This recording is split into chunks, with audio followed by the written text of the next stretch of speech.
Welcome to the Empowered Working Mom Revolution podcast. I'm your host, Jocelyn Auyeung. Our podcast mission is to share stories from all working moms, whether you work outside the home or a stay-at-home mom. We believe everyone has a unique story and that we found that storytelling is a powerful way to connect and learn from each other. Because sharing and listening to each other's stories allows each of us to feel connected, supported, and inspired. And we're super excited to bring you diverse stories from fellow working moms like you. So go ahead and grab your favorite drink, get cozy, and listen in to today's story to feel acknowledged, encouraged, and most importantly, that you're not alone in this experience as a working mom. Are you ready? Let's dive in. Hey there, moms. Welcome to another inspiring episode on the Empowered Working Mom Revolution podcast. Today, I'm joined by the incredible Régine Théodat, who shares her journey from career-focused lawyer to empowered mom and entrepreneur.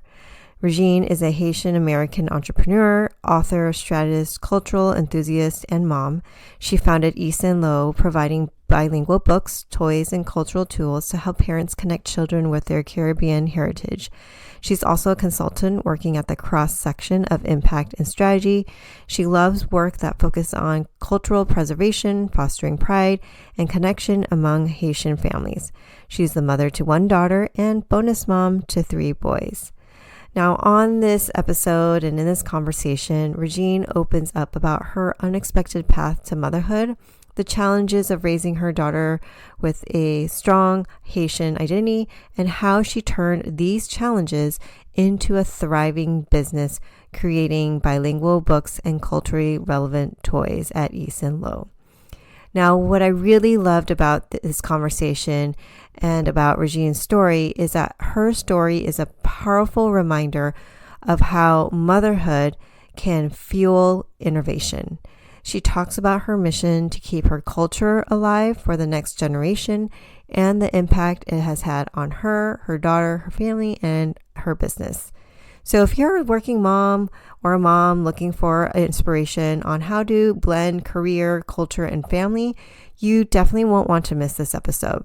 So tune in to hear how Régine is changing the narrative for moms everywhere. So without further ado, let's dive in. So thank you, Régine, for joining us on the podcast today. I want to just start off with what's a significant moment that you have had in your journey as a mom and as a working mom? So the most significant moment I've had is actually becoming a mom. And so it's interesting to be on a podcast about motherhood and about, balancing my career, because it's something that I never wanted to do. I really, many years ago, made the decision that I was not going to be a parent. I was going to be a career focused. And then life happened and then I did become a mom. And so it was the act of becoming a mom that was the biggest shock. And it was such a shock. It was a shock to everyone because I am Caribbean, I'm Haitian. And so this concept of you aren't going to have a child is just so unheard of. So my whole family was constantly oh, where's the baby? Where's the baby? And I was with my partner for many years. We met in 2010. And so we've been together 14 years. My daughter is 5. So we were together a significant amount of time and people were where's the baby? And it's funny, when I actually did finally get pregnant or decide to go on that path, my family had just finally started to agree with my choice. My family had just started being oh, I understand you don't want to have children. That's okay. And it was within weeks of me of becoming pregnant. So yeah, it is just the idea, the concept of Régine as a mom is the most significant along the journey. Wow, that is amazing. I don't think I've had a guest that shared that kind of a moment. And I'm so curious, what was it that shifted your perspective of becoming a mom, or even is that it? Yeah, I'm curious. Yeah, I guess my perspective shifted actually probably after I became a mom. And so as more context, I'm also a bonus mom. I'm a stepmom. And so I was already in motherhood realm. And even before that, I am the eldest firstborn first generation immigrant family. And so like many other cultures, there's a lot of similarities. Like if you're not only the firstborn, but you were also the eldest daughter girl, that's just like a very different dynamic. And so I've felt like I've been mothering for a long time. So I understood that I had a knack at it, or like a natural nurturing leaning, but I also understood that it would take away from my career. And so I'm a very serendipitous person in many things, even though I consider myself a type A. I sort of like let life flow. And so I flowed into being a stepmom, and that felt comfortable. And honestly, it felt like I flowed into the idea of being a mom. I got pregnant. We got pregnant. It was in 2018, and it just felt right. And so we moved forward with that. And I wish there was like some magical like aha, but it wasn't. It was just life was happening, and I trust that life will take me where I should go. And so I often, even though I'm like I like to plan, I like to do things a certain way. I do with life sort of just like let my intuition flow, let life flow, and I say yes more than I say no.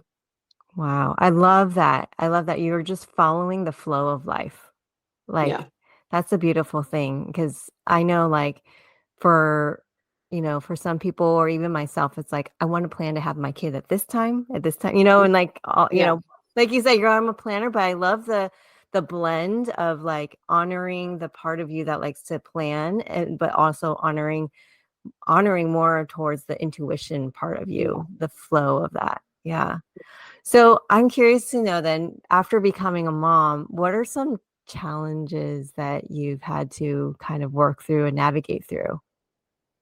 That's a great question. And it's funny. A lot of the things I try to navigate through, I end up operationalizing them. And funny enough, I end up making them into a business. And so, I love and that. yeah, so I go from I love to flow and I let intuition flow into I've operationalized my plan and how I raise my daughter into a business.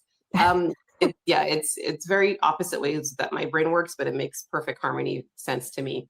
And so many things about motherhood came naturally to me, and I was really, really excited about that, and thankful and grateful that so many things felt like intuition. Like I felt like the first year, and it's something I always hesitate to share because everyone's path is different, and I know newborn stage is very challenging for so many mothers, but for me, that was like connection. Like that was Mm. so it was just such a powerful moment for me in being a woman in a space that I never thought I would occupy. And just being able to connect with my daughter and understanding like how much nature just connected for us. Like I keep using the word connected because that's what it is. And like I just remember like things like waking up a second before her, like before she cried, like those like intuitive things that happen in motherhood. They're just so beautiful. And that first year for me, all through the newborn stage, that was just like I felt like I was killing it. Like I was like, okay, wow, I'm a mom. Like I really like those things, like I enjoyed it. People were always complaining about them. And for me, it was just a totally opposite experience. I loved it. I loved it. I was also not much of a sleeper already. Mm. I have never been. And so that was easier for me. So like the sleepless nights, I was already a sleepless person. And so there are like some things like advantages, like if you will, quote unquote, that I had. But where I started to have challenges is that I am Haitian, and I had moved back to Haiti, and I spent 12 and a half years there at the start of my career. And so I graduated from law school. I was doing white collar criminal defense law, and something just called me back to Haiti.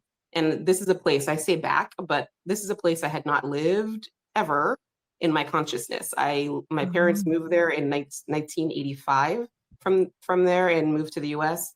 And so I wasn't even walking.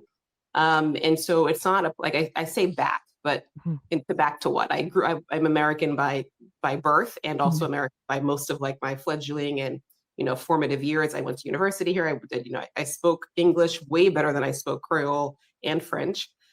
And so when I moved back to Haiti, I started on this, it felt like like a venture to like connect to who I was. And Mm. so I found myself like doing all sorts of stuff. I was like traveling all over the country, and I was, learning the language in a way that I had not learned it before. Like, yeah, I understood Creole and I spoke some words, but I wasn't native. So I became like native, like my native piece of my brain like clicked. Yeah. And I was doing all of these things. And it was when I had my daughter, I was eager to skip some of that for her. Because for me, that identity marker was missing. And having to find it in my 20s, although it was quite enjoyable, I could see why that would be kind of a waste of time for somebody else, another generation, to repeat that same thing. And so I really wanted to transfer that to her. And it just wasn't easy. It was really hard. Like there things that you find in the US were not available in Creole or not available that shared Haitian culture, like board books, kids art, like toys that were like culturally relevant. A lot of those things that we were purchasing or people were seeing like on nursery lists, they were geared towards the Western everything. Color scheme. It was like my daughter was born 2019. It was like I can only describe it as mud colored. It was like mud pink, mud green. It was not like a Caribbean color. Like it wasn't like, it was just bizarre to me that these things were absent of any kind of cultural implication. And it just grew from there. Like I realized, like even with my stepsons, like older folklore books, preteen books, history books, decolonized lens, like those things were just, were incredibly lacking. And so this is where I had my biggest challenge as a mother. And I still struggle with this. This is like by far my biggest hope is that I want to raise a child that has strong cultural identity markers. And it's very challenging in a world that favors US culture so much to do that. And so this for me is where I have the hardest balance, particularly now because now we live in the US. My daughter was born in Haiti and lived there the first couple of years of her life, and then continued to live in the Caribbean until a few months ago. And this is for me, this is like my most challenging part as a mother. It's like this is a child she's a girl, number one. She's Black, and I want her to honor her Haitian heritage. And those are three competing values to want to have shine through in a child in this current iteration of the society that we have in the US. And this is like my hardest challenge. And even with my stepsons, it was a lot of the same things, even though we were in Haiti. It's incredible how much the US culture is pervasive around the entire globe. And so even when your kids are not in this space, even when your kids are in a space where predominantly people look like them, it's still a major challenge. And so it's always interesting, like when people are getting their nursery list and they're like, oh, what diapers did you use? What this? And I'm like, the best thing you can do for yourself if you want to be a parent of a Black child in this society is get therapy, because you will have to really be mentally prepared and mentally able to guide these children through everything, because it comes up in everything, and it comes up so early. I remember the very first time my daughter said something about what girls and boys couldn't do, and I thought my household was immune, and she was 2. And it happens early. And so this for me is like where motherhood hits the grain, because my job is to allow her to be the best version of what she can be. And in order for me to do that, I have to be super intentional with how I expose her to things, how I guide her through thought processes. Because at the end of the day, the number one thing I can give my daughter is not, an inheritance. It's not like physical things. Like the number one thing I can give her is the peace of mind to be able to know herself and navigate this earth in the flesh that she's in. Oh my gosh. That was beautifully said, Régine. Like, I love like a couple of things that really stood out to me is one is the super conscious intention that you are speaking about as a mother, right? We're not talking about working, it was just being a mom that you really touched upon, which is it like hit at the core of me. I'm like, oh my gosh, that is exactly how I feel about like the best thing you can give your kids is therapy, right? Like you said it so simply, but there's so many layers to that. And I love how you continue to explain that, because like you give yourself therapy and give your kids therapy. Because I hear this a lot, that the number one thing that a lot of moms these days in this age, in this season of society, which I'm not going to even go, it's like crazy, right? Yeah. Like the best thing we can all do for ourselves is to get help, to serve our own mental well-being, because and that's the biggest thing that moms I hear consistently are worried about, is the mental well-being of our kids. Yeah.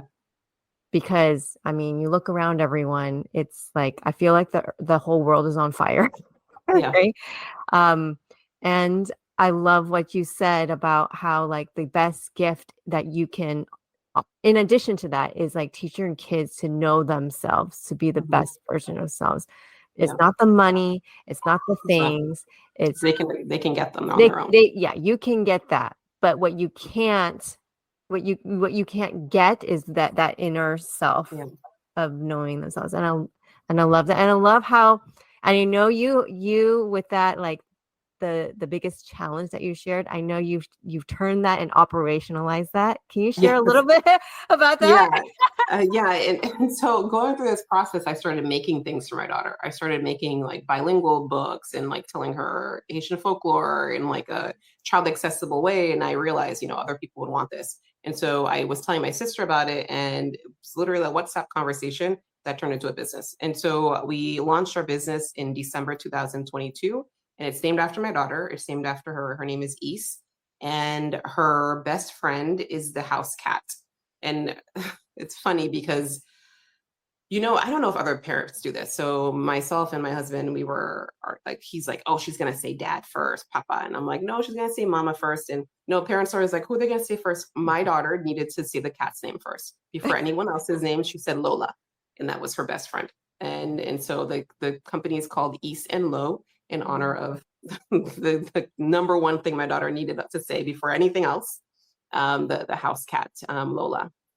And we sell bilingual books, we sell instruments, we sell kids' toys, things that are inspired by the Caribbean. We kind of call ourselves like a one-stop shop for all things Caribbean inspired for children. And we're growing. Most of our stuff right now is more Haitian leaning. All of our books are just about, except for one, and we're growing islands and growing into other ages, particularly tools that I've used over the years with my older stepsons. I'm trying to figure out how to make those into like things that parents can use in their household. And it's been a journey, for sure, because I am a lawyer by training. I did not study education. And so it's been a very interesting process to consult with, which is like how we got connected with him, is just connecting with education consultants and making sure like I get things right, because I understand how important it is for parents to have these. So I want to make sure that they are vetted and they work, and their culture, they honor the culture. And I never want a child that is the target of our products to feel like the products don't reflect them. Coming from the Asian background, I'm seeing that also in our culture of trying to show representation, for our kids. Because I know, I don't know about you, but I didn't grow up seeing that. I did not. Did not. It was, I like what you said earlier. It's very U.S. Western dominant. And what you said, no matter where you are in the world, it's true. Like I see that back when I go back to my parents' homeland, like Hong Kong and China. It's very U.S. Western dominated. And I really love like people like you and other people that I have see in my network of like bringing those things for our kids, right? And I even though my kids are now like 11 and 10, like when they were babies, like I didn't have anything. And I wish I had. Like I'm like, oh, I could have operationalized that too, like Regina. But it's like it's so like I love that how you saw your challenge as an opportunity and a possibility to like change the narrative for our kids. Like you like basically what you're saying here is like you are worthy to be a part of this whole society, and we're going to show you that you are represented. Exactly. And the response from other parents has been the most amazing part, because so many are in the same place. The thing about it, I can't speak for other places, but certainly Haiti and the Caribbean, many people that end up outside of there, it's forced. It's not something like, oh, I'd like to, go migrate to a place that I don't know anything about. And there's always this narrative, especially when we talk about immigration in the US. But Mm-hmm. most people they're happy to be safer, but there's always a longing for home. Mm-hmm. And I was also reading very recently, I learned that every 2 weeks, one of the 7,000 indigenous languages of the world gets lost. And so there is, yeah, it's starting. So much of globalization is great, but so much of it also like makes us lose part of ourselves, and we become more of like a homogeneous global society. And there's so many things that our ancestors left for us, and it's shocking to think of it otherwise. And this community of parents, mostly it is actually mostly mothers, but we do have some fathers, a lot of aunts, a lot of many different. It's just incredible, like how many people this is so important to them, and they're like, oh, I think it's our tagline is always like, keeping the culture alive just got easier, and people are just like so responsive to it. And it's incredible to see it because it gives you so much hope. You're like, okay, we aren't going to continue to let our culture be eroded and erased by forced migration or this continued globalization that favors one kind of narrative.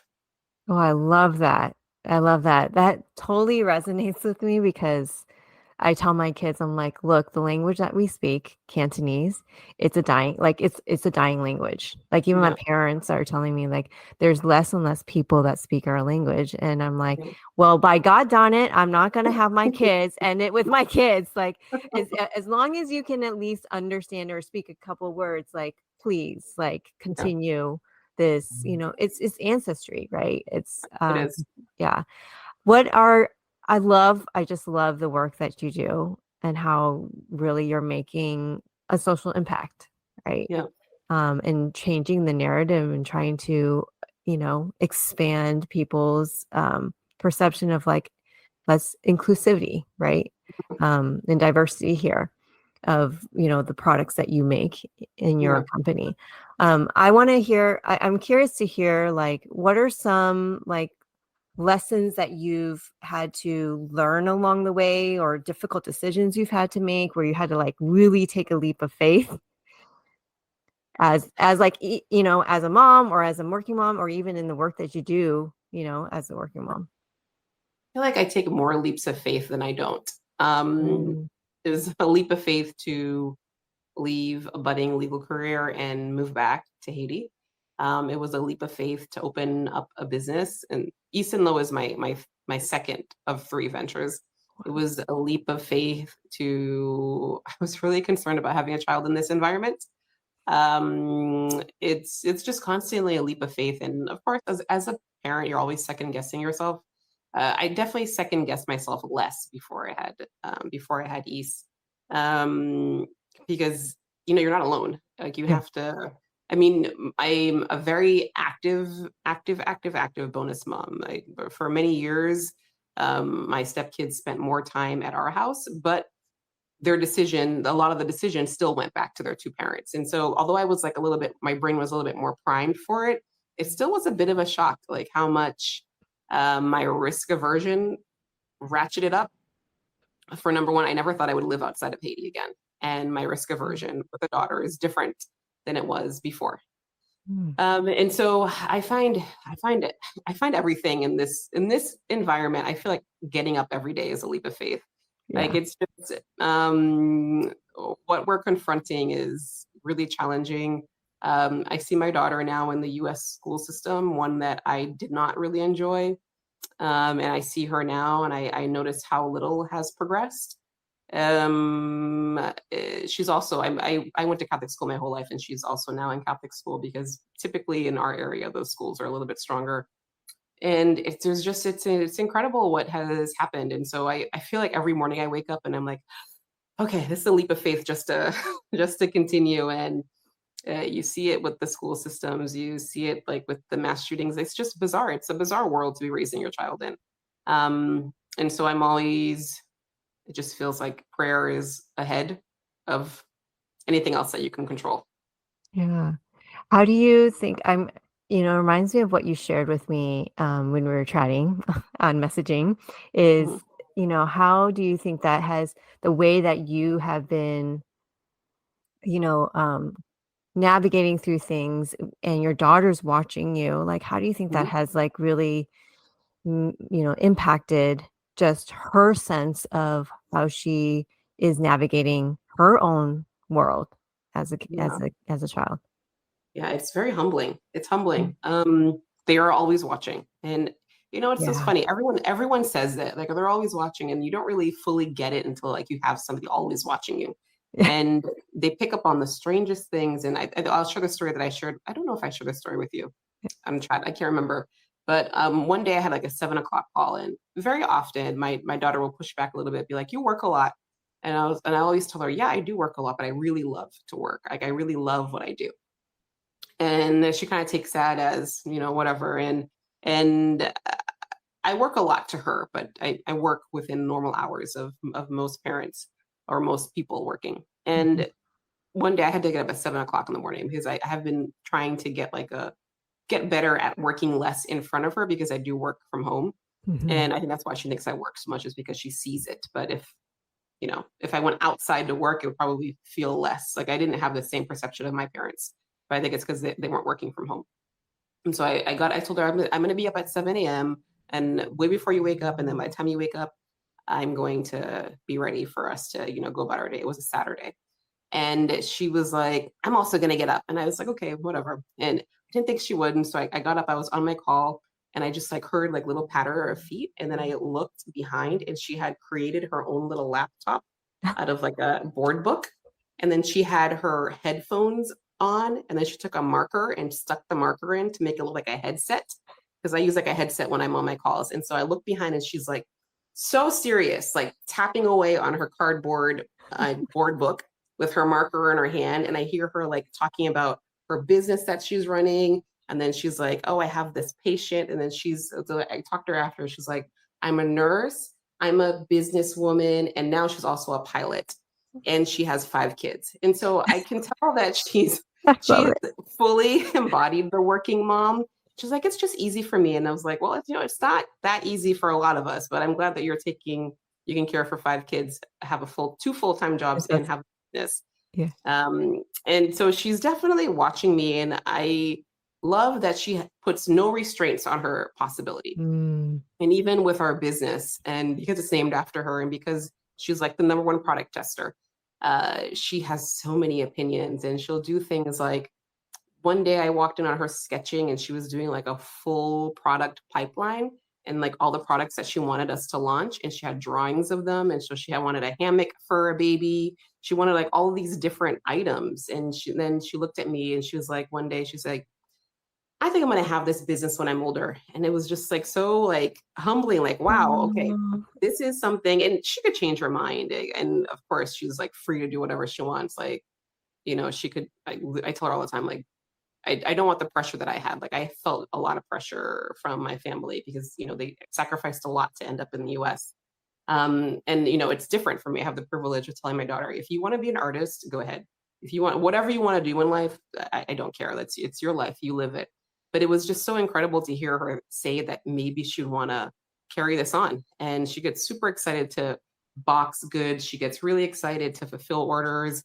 And when she sees other kids using products, and like parents will send us videos or they'll tag us, she's like, she feels like it's hers.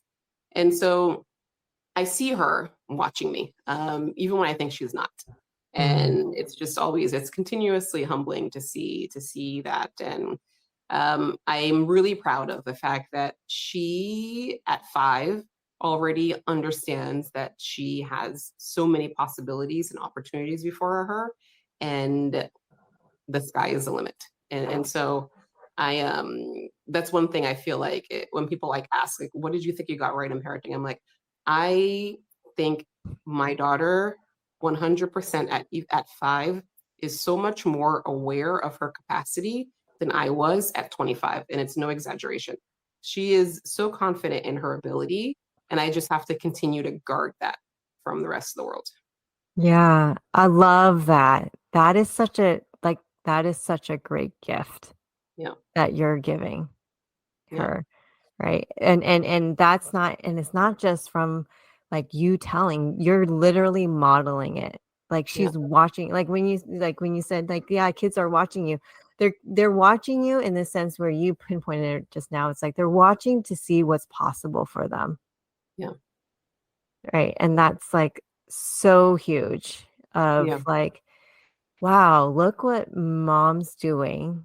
And Hmm. like, because you took a leap of faith, you're like trying new things and, seeing what's possible. And she's like, oh, I could do that. I could have five Yeah. kids, 2 jobs, and a business. I'm like, Yeah. yeah, I'm go. like, yeah. I'm like, okay. I'm Yeah. like, I sometimes I wonder if she might need some like tempering of expectations, but she's like, yeah, it's just so easy for me. She's like, yeah, I have 5 kids. I go to the gym with them. And I'm like, what? You go to the gym with your newborn? Okay. Okay.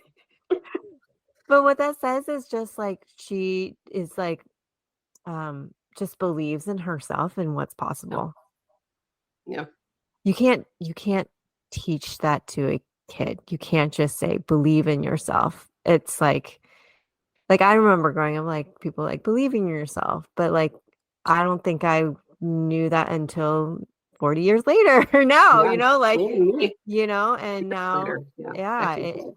yeah, it's so I love just you sharing how like yeah, what when we say kids are watching you, it means what are you modeling for them? What are Yeah. you showing them that's possible, right? Yeah. I think that goes back to like what you said earlier about like, giving the gift of therapy for your kids, but also like honoring yourself. It's like, Yeah. how are you modeling that for yourself so that your kids are watching? Yeah. Yeah. I love that. I love how she used her board book and the creativity, right? Like Yeah. she's It's just so seeing creative.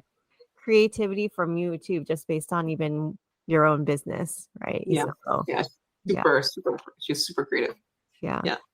What is if you could leave our audience with like of working moms, just one affirmation or encouragement or inspiration, what would that be that you want to share with us? Affirmation. I guess it sounds cliche, but it's like you are enough. Mm. As a parent, I sometimes I'm like, oh, do I have enough money? Do I have enough this? Do I have enough? Like, is she getting like the screen time? And it's like Oh yeah. whenever I get bogged down and like I just like it's impossible. And there's a million and one ways to parent. And I always tell myself over that I'm like, whatever I need to give my daughter, I am enough, either within me or I can leverage resources for it. Like I don't need to have like some extra like something outside, and I am enough. Like I was so I truly believe that we are selected to be our children select us, and we select them, and it happens for some way or another, and we have all the tools that we need to make it work. I think things get in the way of those tools. I think society gets in the way. I think capitalism gets in the way. I think, many things get in the way. But I find whenever I sit down and get myself back to center, I start to be able to ask questions of myself. And I realize that that is a massive, massive privilege. And I'm always reminded of the difference between what I have access to raise my daughter and what my parents would have had access to, and how what a difference it makes to have a little bit of peace of mind to be able to make decisions from a place of clarity. Mm. And so I say this like you are enough, but I understand that that comes with a lot of privilege that is not available to so many people, which is like one of the reasons why my business is so important to me too. It's like sometimes it's just a matter of just making some things easier for people to access, or like making some communities more open for people to access. And it's one of those things that it just like I feel like we all have like a divine right of existence to be able to parent and live in commune the way we are supposed to, and it's really upsetting to see that that's not the case for so many parents everywhere. Yeah. Yeah. I love how really like called out the nuances of even just that phrase of Yeah. you are enough, because it Yeah. is sitting here, we're sitting in the US, Western world here, that Yeah. that is a privilege to say that, considering what's happening around the world right now at this time of the Mhm. recording. Yeah. And also, like, I love how you honored even from our parents' generation that, Yeah. the thing that it brings up for me, it's like it's an evolution, and you are enough with even what you have access to, but Mhm. also it is hard to believe that even in whatever situation you are in. But it's I really appreciate you just touching upon the nuances of that, just even that phrase, because I feel like we say that a lot in like the self-care world, or Yeah. like motivational, even in other moms groups. But there are so many layers to that, Yeah. for someone to really fully, like, Yeah. be able to hear it, but Yeah. also to be able to believe it, and also, like, considering what your situation and season of life is too. Yeah. Yeah. There's so much in, yeah, the self-care industry really does everyone a disservice, especially parents, especially moms. Like, it will make you think that like, if you get a checklist and you download something that you like comment link in somebody's Instagram post, like everything will be solved. And yeah, it is. Like, there are so many systems that make it challenging to parent Yeah. in this world. And in the US, like, I mean, everywhere, it's like so many different isms that prevent people from being the best parents that they deserve to be. Yeah, yeah. I love how you brought it back to just centering inside. Yeah. Yeah, because when you mentioned, like, everyone has tools, and then you kept talking about it, I'm like, okay, I know what you're talking about, tools. And tell me if I'm hearing that right, but like tools as in like really coming back to yourself, Hmm. trusting Yeah. yourself. Trusting yourself, Yeah. being in yourself. And this is why I recommend therapy so much to people that are starting, because you won't be able to access yourself if you have all of these things around you that are preventing it. And my very first lesson in therapy that I got within like first 2 to 3 sessions was learning how much of a coping mechanism I had created by intertwining things. And Mhm. it felt like what the therapy did is it unraveled things so that I could actually feel them in a way to be able to expel them. And so that helped me be able to come back to center. Because if one thing kids will do is that they'll remind you of all the things that you need to work on, because everything that they do that annoys you is something that you were not allowed to do as a child. And yeah, it's it's a rough world out there. I do wish that it was these conversations happened more so people could have a better what is the word, like a realistic expectation of parenting. Yeah, yeah. I really love what you just said there. I mean, that's the whole premise of why I'm wanting moms to share their stories here, because let's just I don't I'm going to say normalize, but not normalize. Let's just amplify the various experiences that we have, because it's not a I don't know why the word monolith is coming up. It's not a monolith. Like, we're not Yeah. a monolith. Yeah, there's not one way that this shows up. It's Yeah, yeah. yeah, so I really appreciate that. Well, thank you so much for sharing your story, and just for leaving us with that really negative wisdom at the Yeah. end of a conversation here. How can people actually find you, connect with you, learn about your work, Ethan Lowe? Yeah, that's a good question. So East and Low, we have a website. It's Mhm. ISSE and ANDLO.com. And that's our website. And then I guess for me, I'm on my all my socials with the same name. So it's Regine, Regine, Theodat, Theod as in dog, AT. And all of my socials, I have no clever names on any of my social media accounts, just my first and last name. So LinkedIn, Instagram, I don't even use X anymore, but whatever, they're all the same. And that's the best place for people to find me. And I'm pretty responsive on social media and also via email, if like through like our online platforms, people can just send an email. All right. Thank you so much for sharing. I'll include the links for anyone who wants to go and check out Ethan Lowe or connect with Regine. It'll be in the show notes. And thank you so much for your time and just sharing your Yeah, thank story you. and wisdom, Regine. and being on the podcast here. Thank you so much. Thank you. Once again, thanks for tuning in to today's episode. If you haven't subscribed to the show, go ahead and click subscribe so that you don't miss out on each week's new story. And lastly, if you enjoyed today's episode, we invite you to leave a rating or write a review on Apple Podcasts so that more moms can discover this show. Our mission here is to create a space for moms to feel seen, heard, and not alone in this journey of motherhood, which is why we are sharing stories from all working moms, whether they work outside the home or at stay-at-home moms. So by you leaving a rating or a review, more moms can discover this show. How to leave a rating on Apple Podcasts, just scroll down on our Empowered Working Mom Revolution show page in the Apple Podcast app and select a star rating.